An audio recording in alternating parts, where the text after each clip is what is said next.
Hi there, welcome back. Today we're going to talk about the boat buying process. That is the process that you would normally go through when you're purchasing a boat.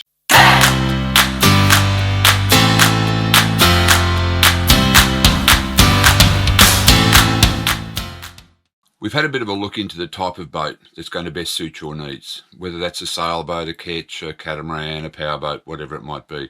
So we've now got a bit of an idea of what we're looking for. And now it's time to go searching. So what we're going to do is we're going to search for boats in areas that are basically within our reach or comfortable for us, whether that's just down the road or another state or wherever it might be. But we're going to search the boats. We're going to go and do some inspections to have a look at them and just get a bit of a feel for them. And let's assume you get down to maybe one or two boats or three boats that might be of interest to you. What we have to do then is get down to a negotiation with our seller. And much the same as buying a house or a car, when you're doing a negotiation, there's going to be conditions. And there's two fundamental conditions that you want to include in your boat buying contract. One of those is subject to a survey, and we'll talk about that a bit more in a second. The other one is it being subject to a sail test or a sea trial, which is much the same as taking a car for a drive around the block. So that's a pretty basic thing, but just remember in your contract you want those two conditions in there. You want it subject to a survey, which is an out of water survey, and you want it subject to sea trial or sail test. Now a bit more on the survey. What this is that you employ effectively a qualified and licensed shipwright or similar type of person or marine engineer type person, but they will be licensed to do a survey on your boat. Now, that person is going to come to your boat, or your prospective boat, let's call it. You're going to have to pay to haul that out of the water and sit it up on the hard stand on the concrete so that your surveyor can have a good look around the boat while it's out of the water to check the condition of the hull. Now he's going to give you a pretty daunting, potentially frightening, anywhere from 5, 10, 20 page report with photographs telling you everything that he can see with that boat that's a potential problem. Some of those things just might be a lick of paint that you might need or odds and ends, which is fine. But the important outcome that you want is to know what you're buying. If there's something that you find that might require $5,000 worth of repair work to make the boat seaworthy in the eyes of the surveyor, well, you might be able to negotiate that in your final settlement price. But the important thing you want is you want the surveyor to give you an all clear so that your insurance company will insure your vessel as a seaworthy vessel. When you're getting down to the tin tacks with your vessel or your potential vessel, the one that you might like, there's a couple of things that you want to prioritise when you're looking at the boat. Don't just go in there and think, oh gee, it looks pretty, I like it, let's buy it. Don't go in there sort of thinking, oh gee, it's big, it's got lots of space, let's buy it. Try to leave the emotions out of the process until such time as you've actually got the deal done. Because if you see a boat in a marina or find it online and you see a boat in the marina and you fall in love with it, you're going to be screwed. You're going to screw yourself because your emotions are going to get in the way, and then you're going to buy the boat and it's just all going to go to shit most likely. I have a tendency to try and leave the emotions out of any big ticket purchases until such time as I own whatever it is, whether it's a house, a car, a boat or whatever. Some of the things that you need to make sure that you prioritise in your searches is you want to make sure that the hull is good and it's strong and it's going to float, because when all is said and done, if the engine doesn't work or something else, the damn thing's got to float. Otherwise it's just a wreck on the bottom of the ocean. So that's the first thing. Make sure that you've got a good hull. Second thing, make sure you've got a good engine, or an engine that can be repaired, or even if it's a surveyor, you might get an engineer to check the engine on this potential boat.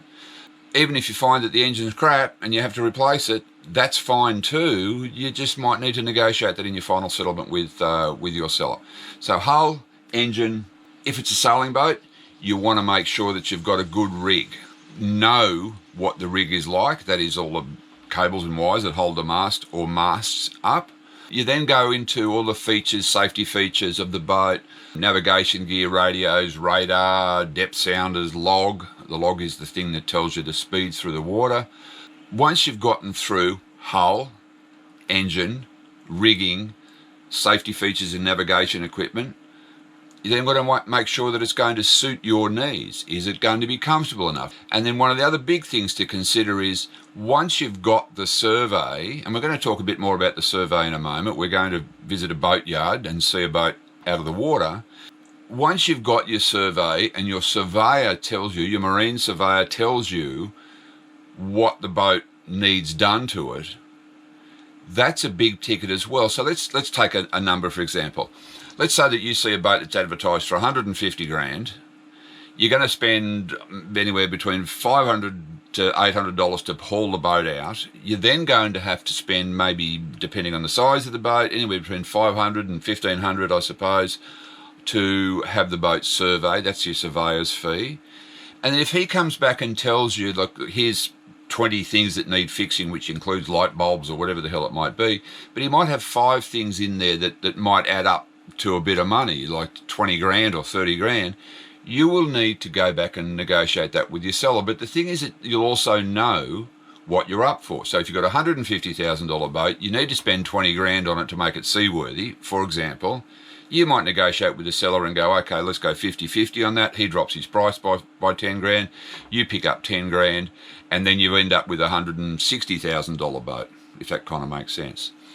So what will happen in your purchasing process is you will be able to go over the boat yourself in detail, and you will have your surveyor come and do his marine survey while the boat is on the hard stand. This you can do at most of the marine facilities in Australia anyway, and I suspect all over the world, where you do a special haul out purely to do a survey. And what that often means is that they'll lift you out of the water, and then they may rest the boat on the concrete somewhere, leave it in the sling and leave it in the travel lift for a couple of hours to enable the surveyor to do what he needs to do out of the water, and that is to go over the hull in intimate detail. And then you'll put the boat back into the water, tie it up to a marina or somewhere, and then the surveyor will go through everything on the boat and inside the boat and below the floor. Your surveyor will be checking everything for you. He'll be checking your rigging, your mast, if it's a sailboat. He'll be checking electrics, he'll be checking the engine, he'll be checking the integrity of the hull. He'll be checking all of your safety gear and all those types of things. And you will end up getting a report that could be 20 or 30 pages, and it will just give you all the good, the bad and the ugly about your boat. He will also identify those things that are of importance that may impede you getting your insurance. So starting at the bow, also known as the pointy end, this particular boat's got a bow thruster. We've talked about bow thrusters in previous episodes, and this enables you to manoeuvre this vessel far easier in tight spaces, especially marinas. There'll be a button, it's usually electric driven, and there'll be a button up in the cockpit somewhere near the helm so that you can push either to the port or to the starboard to spin the bow of the boat around. Very handy. We don't have one in our boat, but that's okay. Here you've got one of the through hull fittings. There's 1, 2, 3, 4 and 5. They need to be free of barnacles and weed and that sort of stuff so that they can do what they're there to do. Down here is where one of the anodes would go. They've obviously been removed on this boat.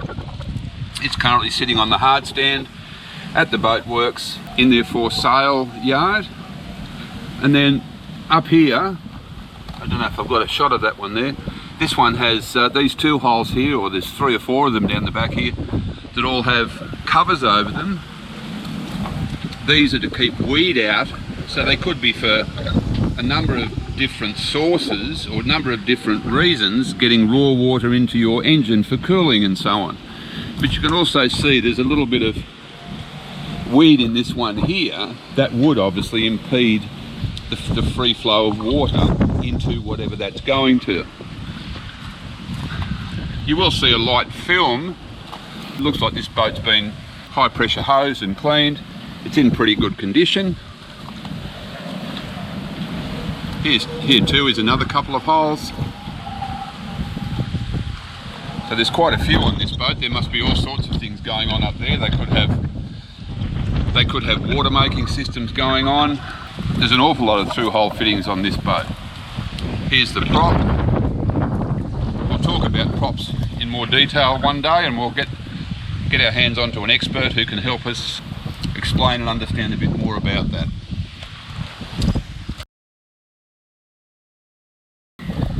You'll see there's one of the places where a lot of growth is difficult to manage. You'll also see up there's a number of vents. They could either be for fuel tanks, water tanks, air intakes, all sorts of things. So when your surveyor's finished, he'll have photos of the boat. He'll have found and identified any little telltale signs that may show that there could be issues with the boat. The issues that he may find are not necessarily going to impede the safety or integrity of the boat, but he will just identify for you those things that you may need to address at some stage. He will also red flag, that is, jump up and down about, those things that may be important enough that need to be addressed in your negotiations to purchase, those things that might be an engine that's questionable or rigging that is in need of replacing, in which case you may go back to the seller and renegotiate based on what work needs to be done. The thing also with a surveyor looking at a boat, he will see those telltales that you may not notice. He will see those signs that may indicate something is on its way out or there is a problem of some description. But he will be a good guy. You will get the report. You will probably want to have a stiff shot of scotch when you read it because it might break your heart. But talk to him, talk to your surveyor, work through whatever issues might be, and you'll find your way to the end. It's a bit of a traumatic experience sometimes if you let it be. But the important thing is that you want to make sure that you know what you're buying. You want to make sure that your boat can pass a survey for insurance so that you can move freely once you get on the water and get about the place. And you will get a shopping list or a list of things to do, which might just mean upgrading life jackets or EPIRBs, fire extinguishers and those types of things. So your survey is money well spent. It will give you that list and you can get on with what needs to be done. So there you have it. That's the fundamentals and the grassroots of the boat buying process. Make sure that the hull's fine, make sure the rigging's fine, make sure the engine's fine, get the thing out of the water. That's your expense to pull it out of the water, get your marine surveyor to check it, make sure that you're comfortable with it, know what you're buying, and then start planning to get on the water. Thanks for your time. Look forward to seeing you next time and hope to see you on the water soon. Ciao now.